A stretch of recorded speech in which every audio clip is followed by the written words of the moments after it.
सुख शांति सब्र का फल। हिंदी कहानी। एक रिया भगवान पर विश्वास रखती थी। उसके एक भाई, एक उसकी बड़ी बहन थी। उसके दोनों भाई और बहन बिल्कुल नास्तिक थे। रिया उनको बहुत समझाती कि भगवान को माना करे, पर वो एक दो दिन ऊपर ऊपर से भक्ति कर हट जाते हैं। असल में उनके मन में ये था कि एक दिन भक्ति कर ली, हमें रिजल्ट तो नहीं मिला। वो एक ही दिन में सब कुछ पा लेना चाहते थे, पर एक ही दिन में तो कुछ भी संभव नहीं है, इसलिए वो भक्ति दूसरे दिन नहीं करते थे।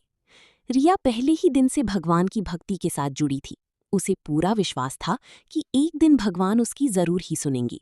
वो भक्ति करी जाती है, कभी भी भगवान से मुख नहीं मोड़ती है। दरअसल रिया की दोनों माता पिता गुम हो गए थी। लाख कोशिशों के बाद भी वो दोनों कहीं भी मिल नहीं रही थी।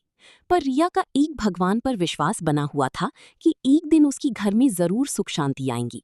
उसकी दोनों भाई बहनों को उम्मीद की एक भी किरण दिखाई नहीं दे रही थी, क्योंकि वो एक ही दिन में की गई भक्ति का रिजल्ट उसी समय चाहती थी। समय बीतता जाता है। एक दिन रिया के नंबर पर एक नंबर से कॉल आता है। वो कॉल रिया के पापा का होता है। वो बोलते हैं, रिया बेटा तुम कैसी हो? मुझे तेरा नंबर दिमाग से निकल गया था। अचानक से रात को सपना आता है जैसे कि मैं तुमसे बात कर रहा हूँ।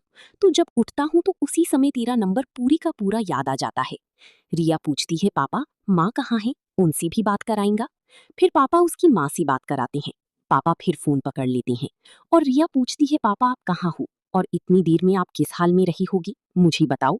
तो पापा बोलते हैं कि ये हम तुमसे अभी नहीं बता सकते। हम फिर कहीं अगर भगवान ने हमको मिलाया तो जरूर हम घर बैठकर बात करेंगे। इतना कहकर पापा फोन काट देते हैं। रिया हेलो हेलो करती रहती है, पर फोन तो कब का कट गया होता है। तो एक दिन उसके पापा जैसी उसकी आंखों के सामने आ गई थी। वो खुशी में अपनी दोनों भाई बहनों को बुलाती है और सच में माता पिता को अपनी आंखों के सामने देखकर उनकी पैरों तले जमीन खिसक जाती है।